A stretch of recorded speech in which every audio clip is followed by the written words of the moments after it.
Hello दोस्तों, आप सभी को प्रभु यीशु मसीह के नाम में जय मसीह की। परमेश्वर के नाम की स्तुति हो, परमेश्वर के नाम की महिमा हो। एक बार फिर से मैं आप सभी का स्वागत करती हूँ मेरे एक और नए वीडियो में।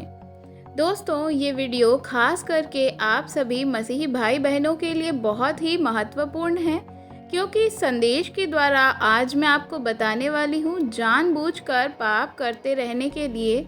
दोस्तों, जो कोई मसीही है, विश्वास करता है प्रभु यीशु मसीह पर, और अगर वह जानबूझकर पाप करता है, गलती करता है, तो पाप करने का मतलब है, मेरा तात्पर्य ये है कि अगर आप परमेश्वर की आज्ञा का उल्लंघन करते हैं, अर्थात बाइबल के अनुसार जीवन ना जीना और बाइबल के वचन को, यीशु की आज्ञा को बार बार उल्लंघन करना पाप कहलाता है। और अगर आप एक मसीही व्यक्ति हैं, जानबूझकर पाप करते हैं, तो उसके जीवन में, उसके आत्मिक जीवन में और उसके शारीरिक जीवन में या सांसारिक जीवन में क्या असर पड़ता है। क्या वैसे व्यक्ति स्वर्ग में जाएंगे या नरक में जाएंगे, और बाइबल हमें इसके बारे में क्या बताती है कि जानबूझकर पाप करते रहने से हम पर क्या असर पड़ेगा। अगर जो आप भी एक मसीही हैं, प्रभु यीशु मसीह पर विश्वास करते हैं और जानबूझकर पाप करते हैं, तो ये संदेश को पूरा शुरू से अंत तक आप ज़रूर देखिए, ताकि आप जानबूझकर पाप करने से बच सकें और प्रभु यीशु मसीह के साथ स्वर्गीय राज्य में प्रवेश करने पाएँ। चलिए वीडियो को शुरू करते हैं। शुरू करने से पहले मैं आपसे एक आग्रह करना चाहती हूँ कि बहुत सारे ऐसे लोग हैं जो हमारी चैनल की वीडियो को तो देखते हैं, पर चैनल को सब्सक्राइब नहीं करते हैं और वीडियो को लाइक नहीं करते हैं। इसलिए आपसे अनुरोध है कि आप इस चैनल को सब्सक्राइब ज़रूर कर लें, ताकि और भी अपलोड जो मैं वीडियोस को करती हूँ बाइबल से संबंधित, आप तक वह पहुँच सकें। और इस वीडियो को हम चलिए शुरू करते हैं। तो हम सबसे पहले बाइबल में देखते हैं, तो परमेश्वर हमें इस वचन को सिखाता है जब हम पढ़ते हैं इब्रानियों की पत्री, उसका 10 अध्याय और उसकी 26 और 27वीं आयत में। तो वहाँ पर कुछ इस प्रकार से लिखा है, क्योंकि सच्चाई की पहचान प्राप्त करने के बाद यदि हम जानबूझ के पाप करते रहे, तो पापों के लिए फिर कोई भी बलिदान बाकी नहीं। जी हाँ मेरे प्रियो, दंड का एक भयानक बाढ़ जो है वह आपको जोना पड़ेगा, और आप आग की ज्वाला में फेंक दिए जाएंगे, जो हर एक व्यक्ति और मसीही लोगों को भस्म कर देता है। दंड का एक भयानक बाढ़ आपको जोना पड़ेगा और जो मसीही विरोधियों को भस्म कर देगा। मेरे प्रियो, बाइबल में साफ साफ बतलाता है कि जो व्यक्ति जानबूझकर पाप करता है, अर्थात प्रभु यीशु मसीह पर विश्वास करने के बाद भी अगर आप अपने पापों के लिए उनको क्रूस पर वह बलिदान हो गए हैं, आपने बपतिस्मा ले लिया है, तो फिर आप क्या कर रहे हैं? अगर आप बार बार पाप कर रहे हैं, तो आप क्या कर रहे हैं? फिर यीशु के लिए कोई भी बलिदान बाकी नहीं है। क्योंकि जब आप प्रभु यीशु मसीह को नहीं जानते थे, तो आप नहीं जानते थे कि पाप क्या है, आपको नहीं पता था। लेकिन अब पाप करते हैं, आप यीशु मसीह पर विश्वास करते हैं, अब आप जानते हैं कि पाप क्या है, और आपने अपने पापों को स्वीकार भी किया है। आपने अपने पापों की माफ़ी को भी मांगा है, और यीशु मसीह ने आपके पापों को माफ़ कर दिया है। क्योंकि यीशु मसीह आप ही के पापों के लिए, आपको मृत्यु से बचाने के लिए अपने आप को उन्होंने क्रूस पर बलिदान किया, और उसके बलिदान होने से हमारा और उसके लहू से हमारा जो पाप है वह धुल गया। आपका पाप जो है उसको माफ़ी मिल गई। और जब वो व्यक्ति बार बार जो यीशु मसीह पर विश्वास कर चुका है और पापों से अंगीकार कर चुका है, उसके लिए फिर कोई भी बलिदान बाकी नहीं है। अगर वो दोबारा फिर से पाप करता है, तो उसके लिए किसी भी प्रकार का बलिदान बाकी नहीं है। अगर जो आप मन फिराते हैं और बार बार फिर से पाप करते हैं, तो आपके लिए जो है दूसरी मृत्यु है, अनंत काल की आग है, जो आपकी आत्मा जो है वह परमेश्वर उसको नरक में डालेंगे, जो व्यक्ति बार बार पाप करता है। तो मेरे प्रियो, एक कहावत है जो हम देखते हैं जब बाइबल में पढ़ते हैं, कि जो नहाई हुई सुअरनी होती है वो फिर से क्या करती है? कीचड़ में चली जाती है। और कुत्ता जो है वह अपनी क्या है, उल्टी को बार बार चाटता है। तो बार बार जो पाप करता है वह व्यक्ति ऐसा ही है। इस प्रकार की कहावत उन्हीं लोगों पर लागू करती है। इसलिए मेरे प्रियो, आप बार बार पाप ना करें। अगर जो आप बार बार पाप करते हैं तो आपके लिए फिर कोई भी बलिदान बाकी नहीं है। जब हम बाइबल को पढ़ते हैं तो हम जब बाइबल पढ़ते हैं तो वहाँ पर हम पढ़ते हैं इस प्रकार से, राजा दाऊद के बारे में बताया गया है। राजा दाऊद ने जब पाप किया था, दाऊद ने जो परमेश्वर से प्रेम रखता था और उसने पाप किया, तो वहाँ पर उसने क्या किया था, बैतसबा नामक एक औरत को जो था उसने उससे व्यभिचार किया था। तो उसने वहाँ पर पाप किया और वहाँ उसके पाप को दर्शाया, उसके पाप को दिखाया कि राजा दाऊद, तुमने ऐसा पाप किया है, तुमने व्यभिचार किया है और उसके साथ गलत चीज़ों को किया है। तो वहाँ पर क्या है, उसके पाप को बताया गया। जब हम देखते हैं बाइबल में, तो वहाँ पर जब हम पढ़ते हैं तो वहाँ पर हमें पता चलता है कि जब दाऊद ने जाना कि मैंने पाप किया है, मुझसे पाप हो गया है, तो उसने फ़ौरन तुरंत जा कर के व्यभिचार से मन फिराया और परमेश्वर से माफ़ी मांगी और उसने पश्चाताप किया। अगर वह पश्चाताप नहीं करता तो उसका अंत बहुत ही बुरा होता। लेकिन राजा दाऊद ने अपने पापों को जाना और उससे माफ़ी मांगी कि मैंने पाप किया है, मुझसे गलती हो गई। और जा कर के वह तुरंत उसने क्या किया, पश्चाताप किया और परमेश्वर से माफ़ी मांगी।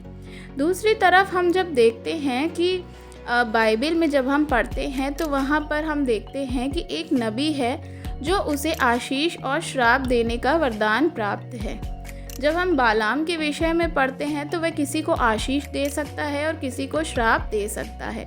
उसके पास में परमेश्वर की सामर्थ्य दी गई है। लेकिन मेरे प्रियो, उस नबी ने क्या किया, उसने धन संपत्ति और सम्मान पाने के लिए संसार के साथ समझौता किया और अपनी आशीष को उसने गलत उपयोग करके परमेश्वर के खिलाफ गया।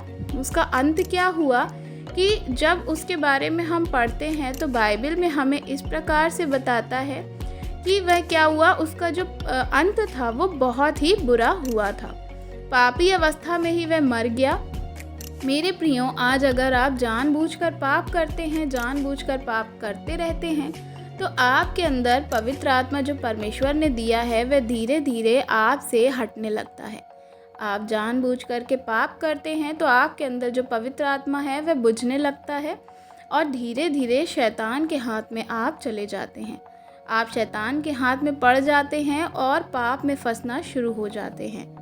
जब आप ऐसा करना शुरू कर देंगे तो शैतान आपको चलाना शुरू कर देगा और आपका जो नाम है वह जीवन की पुस्तक से काट दिया जाएगा। जीवन की पुस्तक से आपका नाम हट जाएगा और जिसका नाम जीवन की पुस्तक में नहीं मिला वह नरक की आग में, नरक के अथाह कुंड में डाला जाएगा। मेरे प्रियो, बहुत सारे मसीह हैं जो परमेश्वर को और प्रभु यीशु मसीह को नहीं जानते, लेकिन व्यक्तिगत रूप से भी वह उन्हें नहीं जानते। लेकिन वे चर्च में जाते हैं, प्रार्थना करते हैं, लेकिन वे पाप भी करते हैं, व्यभिचार भी करते हैं, गंदे काम भी करते हैं। ऐसे लोग स्वर्गीय राज्य के वारिस नहीं होंगे। लेकिन ऐसे लोग जो जानबूझ के पाप करते हैं, अगर वह व्यक्ति पाप करता है, पापों से पश्चाताप भी करा है, उसने मन भी फिराया है, परमेश्वर की तरफ भी है और वह फिर भी ये सारी चीज़ों को बार बार कर रहा है, तो वह क्या करेगा, वह भी स्वर्गीय राज्य के वारिस नहीं होंगे। इसलिए अगर आप भी इन सारी चीज़ों में फंसे हैं, जानबूझ के अगर आपसे भी पाप हो रहे हैं, तो मैं आपको बताना चाहूँगी, अगर आप पढ़ते हैं इब्रानियों 6 अध्याय उसके 4 से 6 वचन में, तो वहाँ लिखा है, जिन्होंने एक बार ज्योति पाई और परमेश्वर की महिमा का स्वाद चख चुका, अगर वह भटक जाए तो फिर उसके लिए नया बनना बहुत ही मुश्किल है, फिर आप उस नर्क में चले जाएंगे। मेरे प्रियो, चाहे पाप जैसा भी क्यों ना हो, पाप का अर्थ है परमेश्वर की आज्ञा का उल्लंघन करना, उसकी आज्ञा पर नहीं चलना, उसकी बात को नहीं सुनना, गलत काम करना, परमेश्वर के विरोध में जाना। मेरे प्रियो, परमेश्वर जो प्रभु यीशु मसीह आपके लिए क्रूस पर बलिदान हो चुके हैं, वह परमेश्वर ने अपने पुत्र यीशु मसीह को आपके पापों की छुड़ौती के लिए संसार में दे दिया था। और जब हम बाइबल में पढ़ते हैं यूहन्ना 3 अध्याय और उसका 16 वचन, तो परमेश्वर का वचन कहता है, परमेश्वर ने जगत से ऐसा प्रेम रखा कि उसने अपना इकलौता पुत्र दे दिया, ताकि जो कोई उस पर विश्वास करे वह नाश न हो परंतु अनंत जीवन पाए। वह अनंत जीवन प्रभु यीशु मसीह आपको देने के लिए आए, आपको पापों से बचाने के लिए आए। इसीलिए प्रियों, आप जानबूझकर के पाप ना करें। अगर जो आपसे पाप हो रहे हैं तो उसका पश्चाताप तुरंत करें। पश्चाताप करें, चाहे जैसा भी पाप क्यों ना हो। परमेश्वर आपसे प्रेम रखते हैं, वे बहुत ही प्रेमी परमेश्वर हैं। वह पापियों से प्रेम करने आए और पाप को दूर करने आए। वह पाप से नफरत करते हैं, पापियों से नहीं। आपसे नफरत नहीं करते हैं। आपके अंदर जो पाप है वह उसको हटाना चाहते हैं। तो आप क्या करें, यीशु के नाम से, यीशु पर जब आप विश्वास करते हैं, उसके बलिदान के द्वारा वह आपको शुद्ध करना चाहते हैं। इसलिए मेरे प्रियो, आप जानबूझकर पाप ना करें। अगर आप ऐसा कर रहे हैं तो आप परमेश्वर से अलग हो जाएंगे, दूर हो जाएंगे। इसलिए आप जानबूझ करके पाप ना करें फिर, क्योंकि आपके लिए कोई भी दूसरा बलिदान बाकी नहीं रहेगा। प्रभु यीशु मसीह आपके पापों के लिए एक बार बलिदान हो चुके हैं। इसलिए अगर आप दोबारा पाप करते हैं तो आप यीशु मसीह पर कलंक लगाते हैं। जब हम बाइबल में पढ़ते हैं तो वहाँ पर इस प्रकार लिखा है, इसलिए आप प्रभु यीशु मसीह पर कलंक ना लगाएं और पाप ना करें और पाप से बचे रहें और एक सच्चे मसीह का जीवन जिएं। सच्चे मसीही जो यीशु मसीह ने हमारे लिए ये बाइबल दी है, इसके अकॉर्डिंग जीवन को जिएं। क्योंकि यीशु मसीह ने वादा किया है हमसे, वह हमें वो ताज देगा जो हमें स्वर्ग में मिलेगा। लेकिन अगर जो आप बार बार पाप करते रहेंगे तो आप स्वर्ग कैसे जाएंगे? यीशु मसीह ने कहा, जहाँ मैं रहूँगा वहाँ तुम लोग भी रहोगे। लेकिन अगर हम पापी ही बने रहेंगे तो हम यीशु के साथ स्वर्ग में नहीं जा पाएंगे। इसलिए आप एक अच्छे मसीही बनिए और प्रभु यीशु मसीह पर विश्वास करें और पाप से दूर रहें। परमेश्वर आपकी मदद और सहायता करेंगे। तो आशा करती हूँ कि इस वीडियो से परमेश्वर ने आपसे बातचीत करी होगी। वीडियो को मसीही भाई बहनों तक ज़रूर शेयर करिएगा ताकि वह भी ये सारी चीज़ों को जान सके। अगर वीडियो अच्छी लगी हो तो लाइक ज़रूर करिएगा। चैनल पे नए हैं तो चैनल को सब्सक्राइब करना बिल्कुल भी मत भूलिएगा।